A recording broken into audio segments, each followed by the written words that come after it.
Welcome back. His unorthodox way of expressing his views has sometimes courted controversy.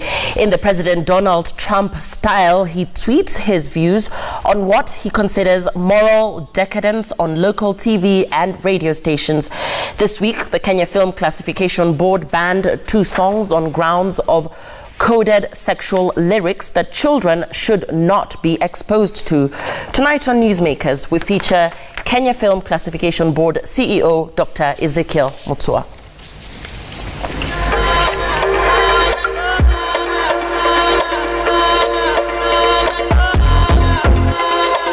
He has been described as a moral crusader. I have no reputation to protect.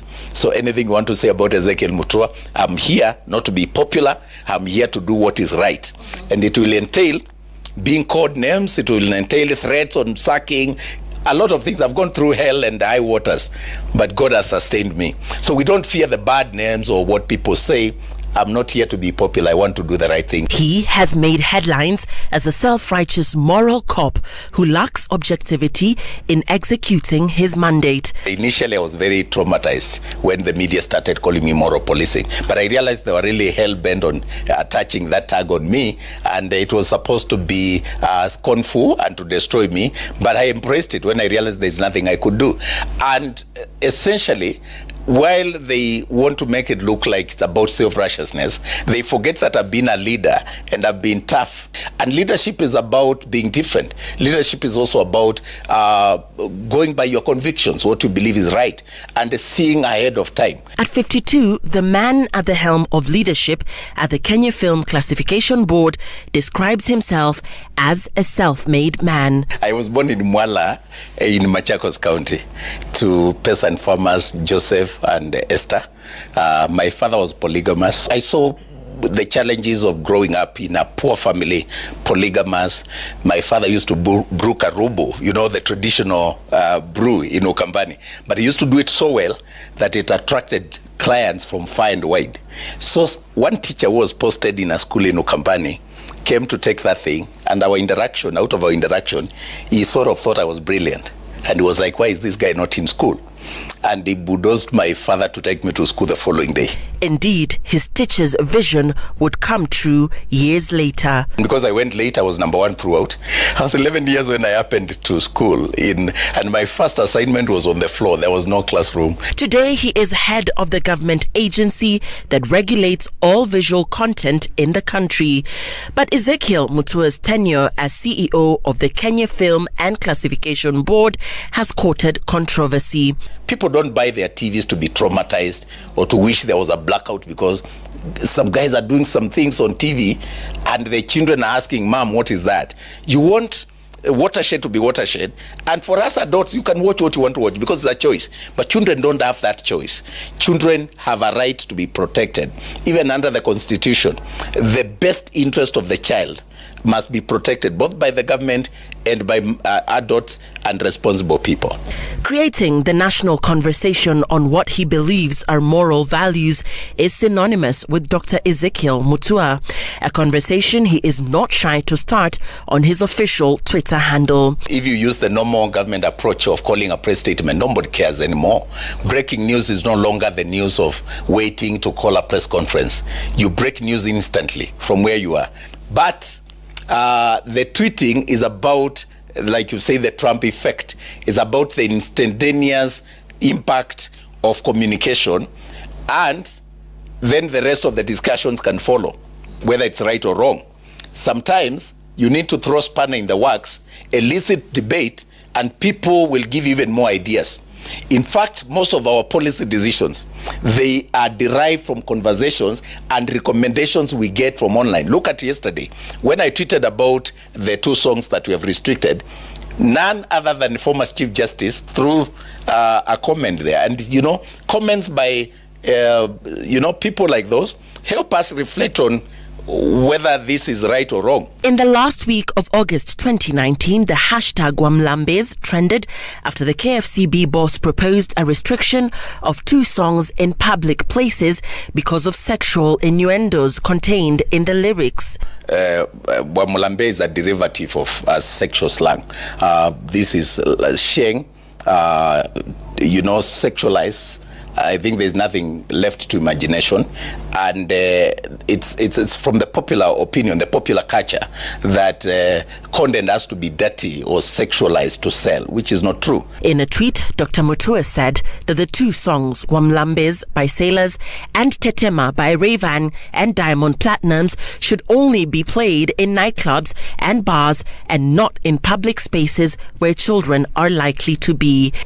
People are free to create the content, but if you know you want it to be accessed by our children, it will have less classifiable elements. It must not have bad language. We will not allow it to have swear, curse words or F words and stuff like that. We are going to bring up our children in a morally upright way, and it's the work of the government to ensure that what children consume does not impair their moral judgment.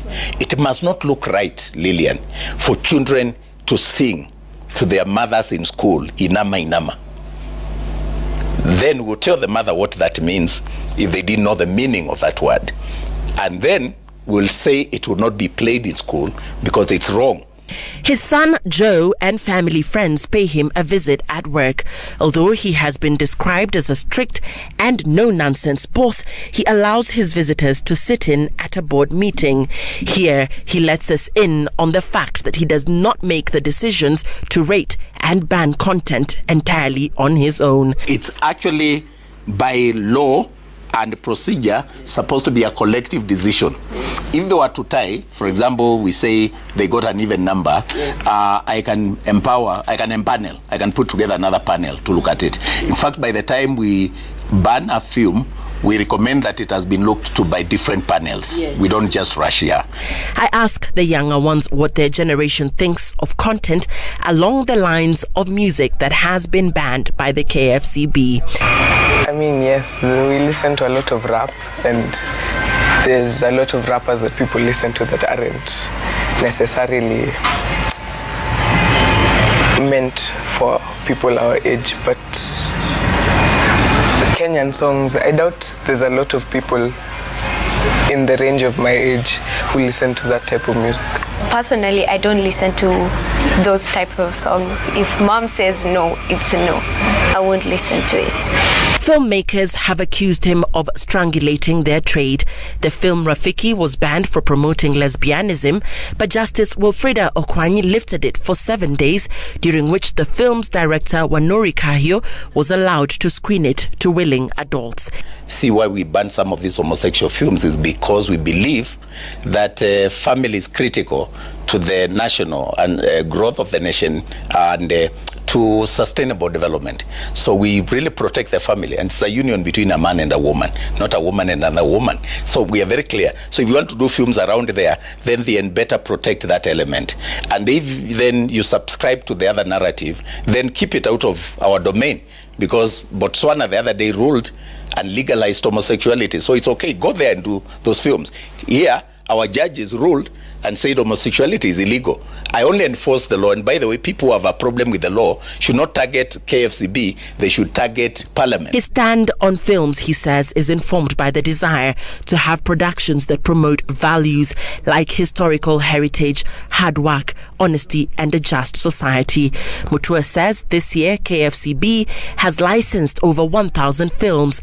Last year, only Rafiki was banned out of 1,019 films. Ultimately, when artists take responsibility, when artists say it is not art for art's sake, it is art to influence behavior, it is art to promote our culture and our national values, it is art to send a message, to set an agenda.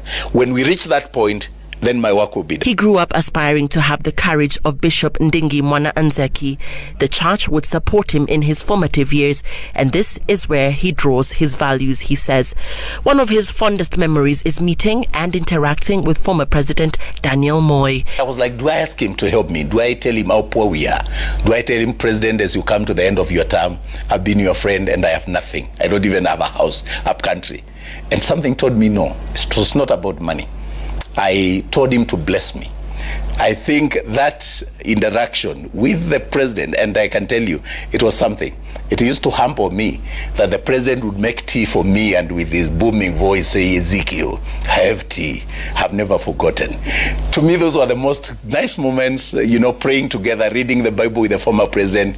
When I visited him recently in his home after he lost his son, those memories came back very strongly. He is a husband and father of 2. I told you I slay when I'm not too serious. I can be a very serious husband. There's someone who believes. I mean, I told my mom I'm going to look for a Kikuyu girl. Wow. If I find a nice one. That those guys, their place reigns throughout. They don't have challenges of famine like we used to do. See how some of those stories influence children. Honestly, I used to believe that marrying a Kamba girl will condemn me to poverty forever. So, when I went to university, I scored twice because I got my degree, but I found a beautiful girl. She was heading the Bible study. I was heading the missions committee. So we used to meet in the Christian Union. She was bright, from Kenya High School, one of the top brains in the country. She's now a director with one of the international NGOs in the country. And so I got married, and 22 years down the line, we are together and still going strong. We are blessed with 2 children, Brian Mackenzie and Joe Buggy. And yeah, Brian is in college. Joe is a candidate in Riara. He's doing his class 8. By raising the conversation on morality nationally, Dr. Ezekiel Mutua believes he has impacted many, infusing parents, religious institutions, and institutions of learning as regards clean content.